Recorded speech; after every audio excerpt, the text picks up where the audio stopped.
Welcome to another episode of Cyber Prophets, prophesizing the future of technology. This is a podcast made for you and for you only to learn and to be prepared for what's coming in the future.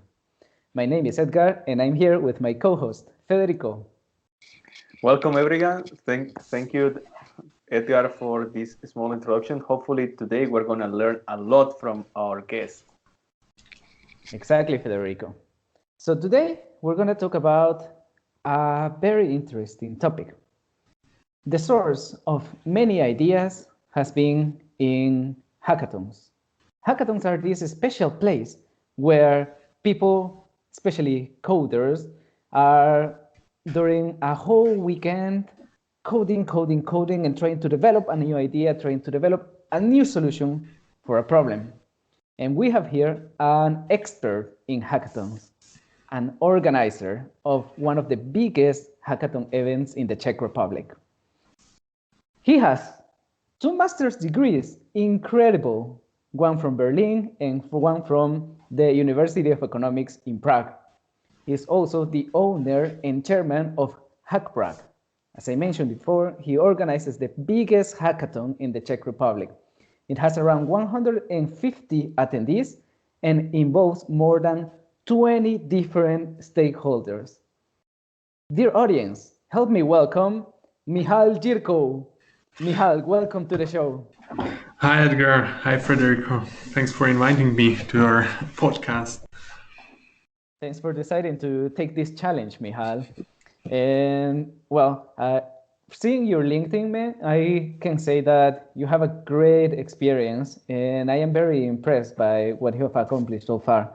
But could you please tell us a little bit more about yourself? We would like to know you more. So yeah, there are a lot of things about me, but I'm just gonna be a bit brief. So as you mentioned, I've got like 2 degrees from like different areas. Yes. One is from like computer science from Berlin. The second one is management from University of Economics. I'm also organizing like HackPrague. This year we're gonna make the 5th hackathon already. So we started in 2017. So nice.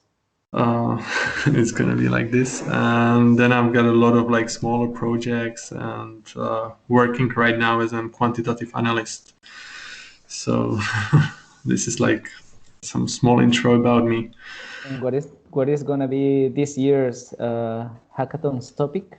Oh, it's gonna be general. We're gonna rely on our partners to provide us with some special topics. So we're gonna see. Great. So it seems that you cannot spoil us what is going to happen this year, but maybe you can tell us how did you come with the idea of creating this HackPrague? What was the main goal behind it? Actually, it was in 2017 in January. At that time, I was in Berlin studying my master degree, and my friend from US, from Yale University, came to visit me. And we both attended a lot of hackathons here in the US, me in Prague and in Berlin and in Europe. And yeah, we found it cool. We were talking about it, and then at the end of their trip in Berlin, we just thought to ourselves, hey, why don't we make the biggest hackathon in the Czech Republic? And then it actually started. He contacted his friend from Yale who organized Yale Hacks. And then in 6 months, we organized our first HackPrague in K10. So this was it. And so when you were in Berlin, you were participating in the hackathons, not organizing participating. Yeah. Yes, and what project did you develop back then? Like one of our most successful projects was called Pralinka. It was like occupation signalizing system in the underground or in the metro. Mm-hmm. Basically, it was like some kind of a LED strip on the platform, and before like train comes, you would like get like visual info, like with red light or green light, which segment of the incoming train is going to be like more empty or less empty. So then you can like position yourself in the less occupied like train segment before the train comes. I see. So this could then like improve the time before like the people exchanging the train, so that not everyone goes to the front where everyone is, but they can like split more evenly along the whole platform, and then enter the right segment or the less empty one and exchange quicker. And for example, when you started to organize the hackathons, what kind of challenge you faced? Because in the end, you were an entrepreneur in this game. And for sure, there were many doubts that you had, like, yeah, we want to build the greatest hackathon, but where do we start? Oh, yeah. As said, we got a friend from Yale who organized Yale Hack. So he got a lot of like useful resources, and he also spent a lot of time like putting this together with us. So basically we got most of the knowledge from him. The greatest challenge was, I think, setting up the venue, as we booked K10, which is a co-working nice villa. But then we realized we're gonna have to build a huge tent in the garden where we can make the opening ceremony for 100 people, because in this villa there was like no room for so many people, and we were a bit afraid of the weather, that it's gonna be bad, and the experience is not gonna be so great. So I think these logistics challenges were the most challenging, but in the upcoming years I think it was with the fundraising that was a challenging. So you started with the experiencing problems with the venue, and then it became the fundraising, the main problem. Yeah. And how did you get funded in the beginning? At the beginning, I think my friends, they got some 40,000 email addresses from US companies. So 40,000. they were just, but they actually focus on those who are also in the Czech Republic, and we emailed them, and from top it went down to the offices here in Prague, and then they contact us. So it was pretty going smoothly. But in the upcoming or like in the later years in 2018, so it was not so straightforward, as we got actually no one really dedicated to fundraising. So we have to like overtake it from like main and from the other guy. Yeah, you know, Michal, it looks to me that like organizing a hackathon is a lot of work, like sending 40,000 emails to get to raise some funds, but also like contacting the stakeholders, setting up the venue, like everything. So, and you also had this motivation to set up the biggest hackathon in Prague, the biggest event. But what was exactly like your motivation, your inner drive? Why did you? What told you like, yes, I want to do the biggest one? Yeah, I really like the community, and as I attended a lot of hackathons, I kind of wanted to like somehow give it back and also organize something. And it's also, you got to know a lot of like interesting people, also like from the hacker side, but also from the like partner or sponsor side. So yes, it's really like it gives you some kind of a satisfaction from this like expanding your network and getting to know a lot of interesting people. And right now that, for example, that you have been able to organize successfully several hackathons, can you tell us, for example, what are the basic steps that you follow each year, like besides trying to reach the sponsors? Okay, like the basic steps is, I think, setting up the date when we're gonna make it, the venue, then starting fundraising, then getting the design for the web page or like for the hackathon team, setting up the website, opening up the registration form for the participants, like marketing it. then like negotiating with the partners about the different perks, getting some speakers, making the timeline for the hackathon, and then the logistic stuff. Like if there is like internet, like if the benefit of the internet is like satisfactory, or if we have to like increase it, if we need to buy more electric plugs and so on.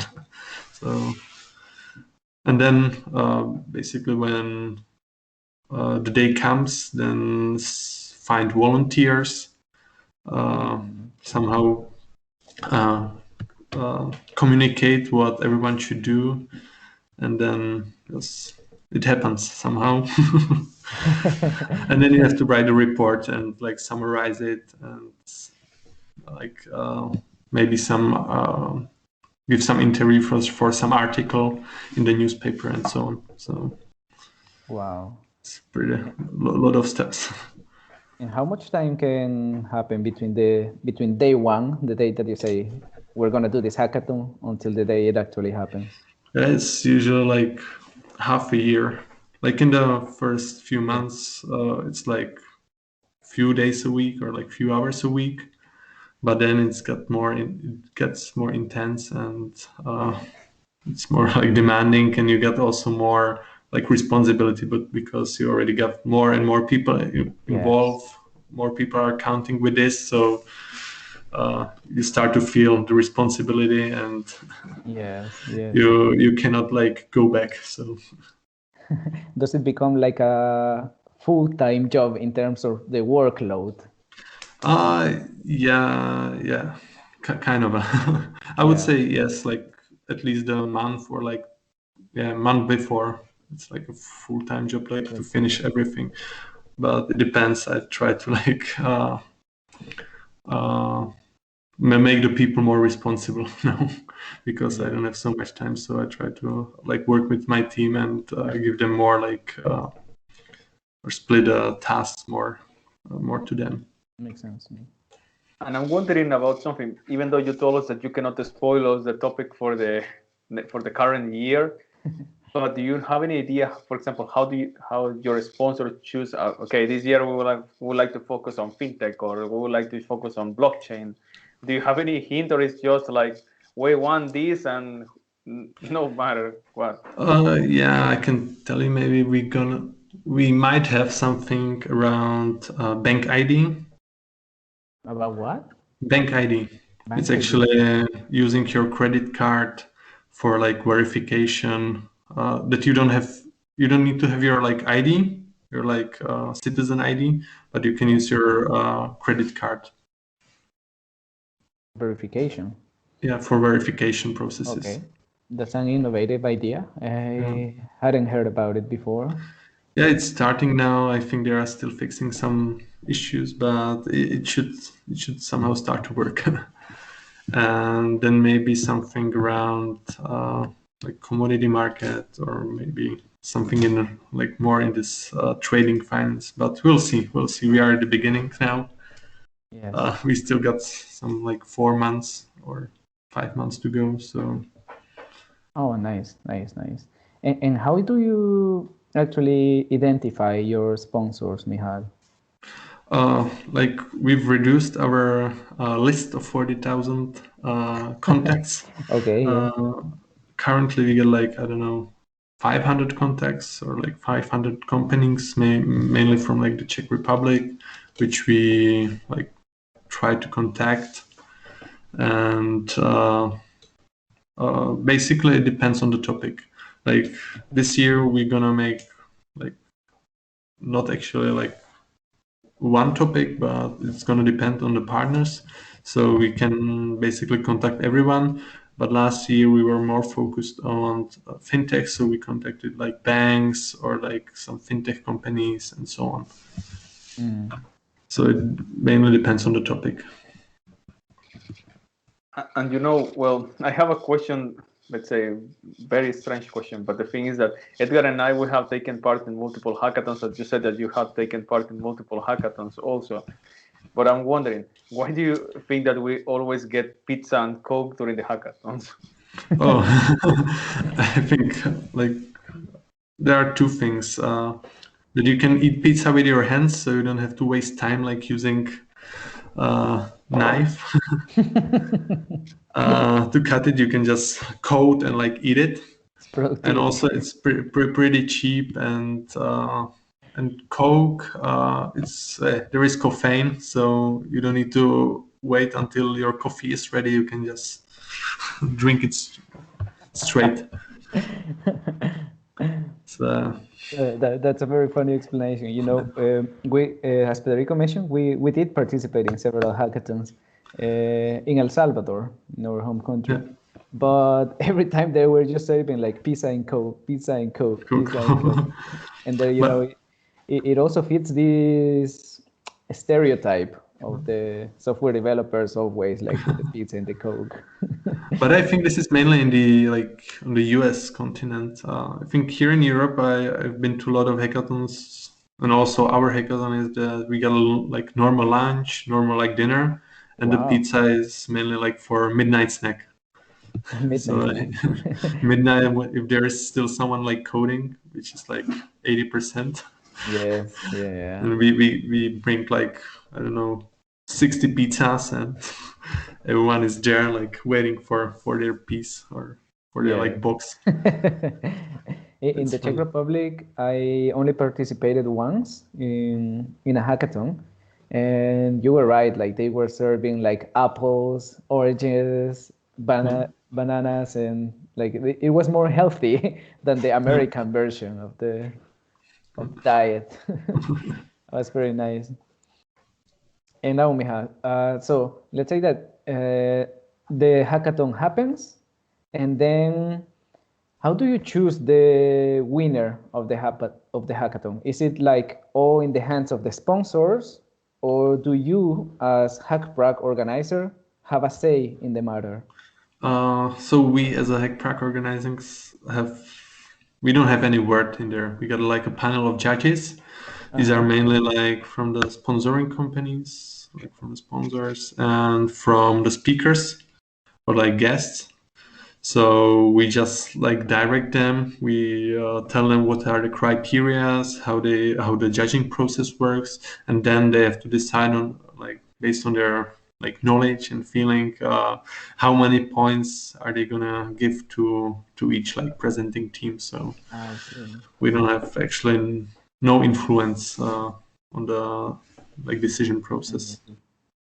But that point system you created every year, or is it defined by the sponsors, or how, for example, how do you create that, let's say, point system?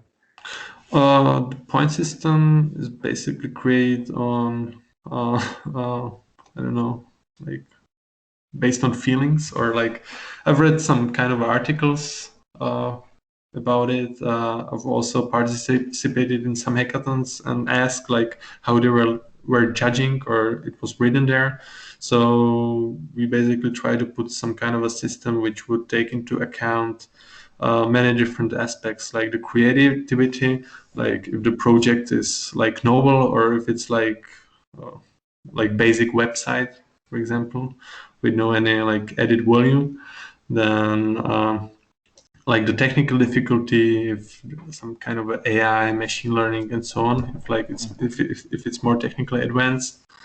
And like we also focus about on the presentation style, like how does the presentation looks like, if it's like more professional, like if it's like more marketing wise a little better. Yeah. So there are like I think 5 different aspects which we take into account. So one question, Michal. So with Federico, we participated in some hackathons in which, although they were technological and you were supposed to develop a software, but you could win the hackathon literally with only the presentation of the idea. You didn't have to code. So in your hackathons, are you expecting people to have like some prototype of the application, let's say, or can they just present the idea and they could potentially win with that? Yeah, we require the participants to share their GitHub repositories with the judges. Mm-hmm. So if there are some like concerns about not making like a full app or like faking it, then we can have a look at the GitHub repository and see like what was really like made. So basically we try to like have also take this also into account and verify that it's not like only the marketing presentation. Yeah. There is like a real prototype behind it. Well, yeah, it's something that we face. That I remember that once we lost against a PowerPoint presentation. Yes, literally. That's why the question came, because it's like, well, is it a hackathon or is it a PowerPoint presentation? Yeah. And I'm wondering about something related. It's like, let's say that the winning teams, what happens after them? Is like, do they just present the idea and they just carry on with their lives, or there's any follow up with the sponsors, or what happened with those projects? Mm-hmm. It depends from year to year. Basically, this year, I think some of the winning teams were in contact with our main sponsor, which was the Seed Starter from Česká spořitelna. And then we were also in contact regarding like an article for I think Czech fintech cowboys. Oh, yes. And all the teams were like that they want to continue working on their projects. But so far I have no like further information, so I think I'm gonna write them and ask for some if they made some progress. But yeah, we try to help them connect with the partners, and but we cannot like we don't have the possibility now to like push it further. Yes. But actually, I've heard about some projects which were created on HackPrague. One of them, I think there was a small company created, and they were working together with one of the partners. And some of the project was also used in one of the companies which one of the participants created afterwards. So they made some product and they used the project to actually extend their like product. Oh, nice. So I think that there are some like some of the projects are really useful at the end and are like shared across the public or across the community. Yes, I also agree with you. Like, several projects can be actually very useful in the real world, but they do not receive the support that they should. At least that's what happened in El Salvador in the hackathons that we participated, and we won a couple of them. But after the hackathon had ended, like we were left alone, let's say. Yeah. So this is also kind of discouraging for the participating teams. Yeah, I know. Actually, with one project with this occupation signalization, as I mentioned, which was successful, which we did. We actually this was in Berlin, and it was on Deutsche Bahn Hackathon, and there were also like they're like colleagues from Japan, from GREs, and they invited us to Japan to discuss like further things. So we went like half a year after the hackathon to Japan for a week, and we were in the GRE's headquarters, which is like the Deutsche Bahn for like Japan or like in the Tokyo area. And we discussed with them, but then it turned out that it's pretty hard to somehow work with overseas like companies or startups and yes. Yeah, it's pretty hard. things like that. So, but it was pretty nice trip, at least. You know that when you said something about GitHub, like I had like something in mind. What if someone builds a low-code application? Let's suppose that someone appears with something like OutSystems or something like using like Microsoft Power Apps. It's still, they are solving the problem, but they are not going to use Java, C# or anything like that. and they can still solve the problem. And you can, let's say, can I use AI? I can use Google AutoML, zero code. I can use Azure Machine Learning Studio Designer, zero code, and I can still solve the problem. How would you handle a situation like that? Because this is something that, as I said, I'm working with those things, and I have been working with that. There is zero code behind. It's not something that I can give you the code, because the code is what Microsoft wants, and they are not gonna give it to you. Yeah, it's a good question. Maybe we're gonna have to like incorporate it into the judging process for this year. But I think usually the participants are using like really like coding. They are not using some tools, or if they are using some tools, we encourage them to like add it to the presentation, so we at least know how they like came to that solution or like that. And also the demo is usually like live, so you can see. But during the judging process, actually the judges can ask them, and there is like a few minutes to actually clarify these like questions, or like how did they made a solution, and why don't they have any like GitHub code. And so I think it can be like somehow manageable, but still it's more complicated to evaluate. Yeah, I think it's something that you should consider, because generally in our, let's say, for me, for the last 4 years since I started to get involved in local, it's something really, really normal.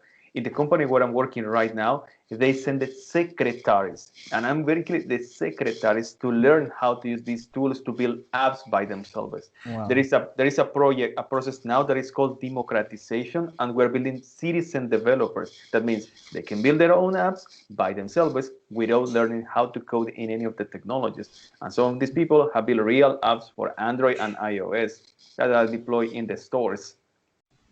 Oh. Oh, yeah, I think we should get together and think more about it, how to evaluate it.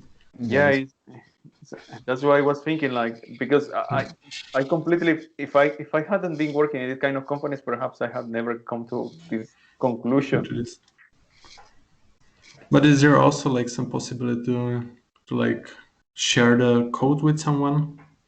I think there were some projects made in DeepNote last year, which is like a Jupyter notebook, but for like collaboration, like online. Yes. And they just shared the link for their like DeepNote notebook, and yeah, there you could like see the code and like go through it without like the possibility to change anything, like without the permissions. Just like see the code and go through it. Yeah, I think that this kind of tools like low codes and UiPath out systems can be something to look forward in the future. Yes, as Federico said, like they are getting more and more popular. Maybe it would be cool to contact them and have them as partners, sponsors. That's a great idea. Yes. I think that OutSystems will be happy with that, because OutSystems is a Portuguese company and UiPath is a Romanian company. Yeah, that would be a great idea. Yeah, maybe they can also promote their products in there. And now, Michal, I would like to talk about something that's very current. That's the pandemics. So, as far as I know, last year, HackPrague was realized online, right? Yeah. And how do you think that the COVID-19 has changed the landscape of the hackathons? Yeah, actually, a lot of the hackathons, they went from the offline form to the online form. Yeah. And there were like a lot of platforms created during that time. I think when we did it, like, I don't know, it was half a year or like more than a half a year ago, then these platforms were still like being created. They were not much developed, and they were mainly focused like on conferences. But I think as of now, there should be like better, and the hackathons would be maybe a bit better. Like to be organized online. But still, I think the possibility of like meeting the people in person, having like non-formal talks during the event, it's like yeah, you really miss it on the online calls. But it was certainly really funny because everyone was working with their team in their office. They had like an online room where the like mentors could like enter, have a talk with the team, then leave and like join another team. So in this it was like more efficient, but I think yeah, you have lost a lot of this contact and like building friendships and so on. And do you think that in the, let's say, after the pandemic is over, are we going to have more online hackathons, or are we going to come back to the physical one, or we're going to have kind of hybrid hackathons? Yeah, I hope it's going to be like more hybrid. For example, one of the participants, he participated in I think all of the last HackPragues, and now he was working in, or he's still working in Luxembourg. And he was really like happy that he can participate online, that it can be done like online, that he can join also like this year's. Yes. So I think the hybrid scheme like would be a way to go for the like next years. And but yeah, with the hybrid one, it's always a problem to count how much pizza you need to order. That's totally true. Yeah, some of them receive it, some of them it might be difficult to get it to Luxembourg. But we used Dame Idlo this year, so the participants, we distributed like food vouchers to them, so they can, if they were working like here in Prague or in like other cities where Dame Idlo is, they could like order through this. No way, really? So you actually distributed? Yeah, we actually distributed the food. Even when it was online? Yeah. Wow, that's actually amazing. I wouldn't have expected that. So we have at least some experience, like as a like from a real hackathon. That's amazing. That's amazing. And I also heard that the HackPrague 2020, the topic for that hackathon was the future of fintech. Yeah. And since we here in the Cyber Prophets like to talk about the future of things, can you tell us more about like what kind of projects did you see in this hackathon last year? Oh, there were, I think we got 5 challenges. Yes. There was like a fintech education and some voice assistants and so on. But I think the winners were, I think one AI-powered financial assistant, which was like going through your expenses and would like help you or assist you how to like better spend your money. Then project around like distributing your incoming money like on a person basis. Basically, you get like if you're working for a company, you get like a steady salary. But if you're working on your own, then you get like, I don't know, 2,000 euro on one day, like 3,000 euro the next month, and so on. But you can take like some fixed volume which you pay the rent for, and everything what's rest you can like split it into percent. Then you can let's say you've got remaining 1,000 euro, and like 20% from that, so 200 euro will go into like your savings account. 30% is gonna go to your like food account or like fun account, and the rest is gonna go, I don't know, for something else. So like it's more like a plugin or like a widget for some banking app. And the last one was like educational platform, also like for online banking app, also like widget style thing, which would help you with your like finances and like give you hints how to use certain things and how to spend better. And why do you think that the fintech is becoming so powerful in these times? Why do you think that a lot of people are getting involved in this area? Do you think it's related because Bitcoin is on the rise, or the cryptocurrencies, or but why? Because let's say I think that in general finance has been always around, but we never cared so much about it before. Yeah, I think there's a lot of like security concerns in the finance world, and as it gets more and more like safe, and the transactions are faster, you can build more like different things connected. Also, like crowdfunding got into the spotlight, so we can also like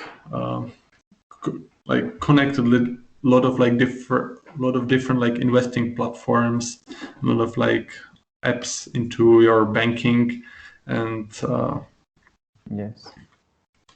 Yeah. Yeah, there are many benefits for sure for fintech. And now, Michal, I have a rather challenging question. Oh. Why do you think people should join hackathons? Oh. I think like when we went with our friends to hackathons, we always told to ourselves, let's have a weekend where we're gonna have like food for free. We're just gonna eat there a lot, at least if we don't win.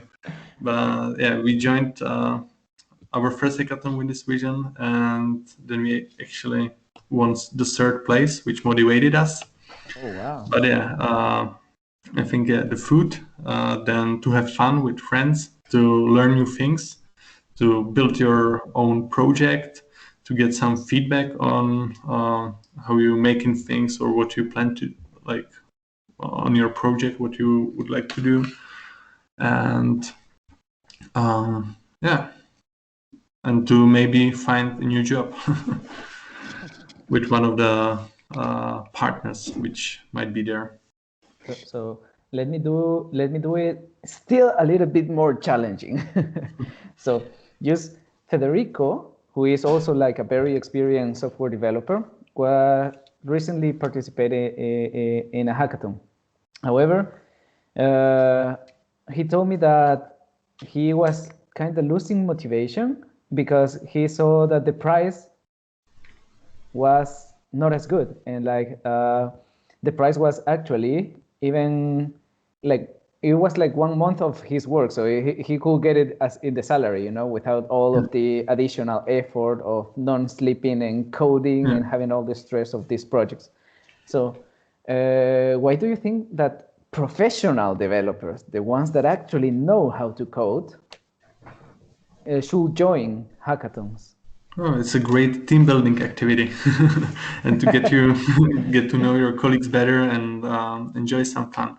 It's actually not all about coding, but also about like spending time together, drinking some beer in the Saturday night, and getting to know also the like technologies with all the like students or the younger people are using, or which are like getting some traction. So it's also like about expanding your like professional horizons. Yeah. So it's not only about the money, but also like about socializing and getting to know like the new technologies out there. Well, like for me, it's maybe the main thing. It's like for me, it's not, or I've joined the hackathons not because of the money, but mainly for to have fun with friends and to like create maybe some interesting project which we can develop into some startup or something like that. Yes. And now, based on your experience, Michal, especially that you are in Europe, you have taken part in different hackathons. What would be your recommendations so people can win? Because yeah, we might not like to speak about money, man, but realistically speaking, everybody loves to win. Yeah. Oh, yeah. Yeah, it's always hard. You have to have a good idea is the main thing, like something which is novel, which no one of the judges saw before. I think that's the main ingredients. Yeah. And then you have to make pretty good prototype, but you have to present it far better. So find some good like niche idea, develop some prototype small, and then really good presentation. So communication skills are important. Yeah. So I would advise to have someone from like marketing or some like good speaker in your team or businessman to help you win it. That's also to help you sell the project. Yes, that's also very important, because I remember that with Federico, we actually didn't win some hackathons, not because our idea was bad or our project was incomplete, but because we could not communicate it as clearly as it could have been. We were only a group of software developers. Everyone was coding, so we didn't have anyone from marketing. So it's very important to have like a multidisciplinary kind of thing as well. And just to summarize what you have said, your recommendations, Michal. So your recommendations were, first of all, to find a good niche, to create a prototype to sell your idea, and to have someone from marketing who is able to present and to communicate the idea like clearly. Yeah, exactly. Perfect. 3 main ingredients. And now, Michal, we would like to talk about the future as well, and how you see the future of hackathons. Nowadays, a very important topic is global warming. And we can see this, and especially one of the great topics is with cryptocurrency and with mining. That is, mining is taking a big toll on global warming, actually, and it's using a lot of resources. And even Elon Musk said just like 2 weeks ago that he's not going to support Bitcoin anymore because of the impact that is having on the ecology of our planet. So my question is for you, Michal, do you think that we could kind of use hackathons to innovate and to come up with new projects to fix the global warming topic? Yeah, I think that's possible, but I think these hackathons should be then more like centered on the scientific community, like to actually put a lot of scientists from like different institutions together, let them form teams and try to come up with some great or unorthodox ideas to solve these issues. So I think this it would not be really like maybe for public, but more for this like close community of scientists. And I think it could make sense rather than make some conference and just discuss it, but also try to like come up with some like real fresh ideas, and maybe have some developers team or like hardware enthusiast team at hand, and try to also build some prototypes at the end. Great. Hopefully our scientist community is listening to your words, Michal, because we really need to solve these problems and not only think in the, let's say, how to reach ourselves, but how to fix our planet, because there is no other planet. You could think that we're terraform Mars, but I think we're far from that point. And I have a tricky question related to this topic still about the cryptocurrencies. Do you think that in the near future we are going to start giving people, I don't know, NFTs, cryptocurrencies, or something else instead of the current prices in the contest? Yeah, I think this is a really good idea.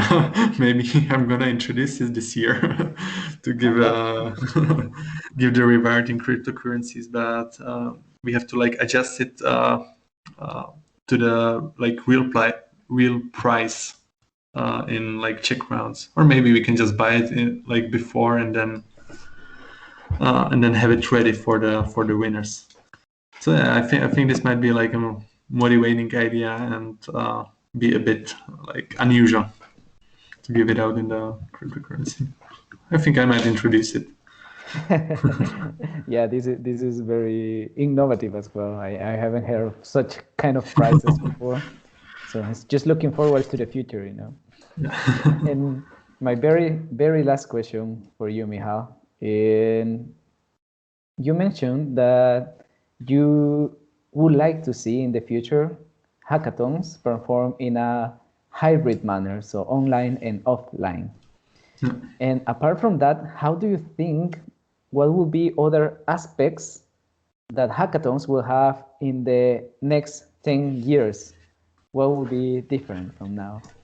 I think there might be like more steps in the hackathons. Like right now, a lot of them are like during the weekend, and some of them are more that you get some task and you get a month to finish it somehow. But I think it might be like some kind of a combination that you actually meet, you have the first round making something, then you present it, get some feedback, then like continue on the projects, and then there is going to be another round.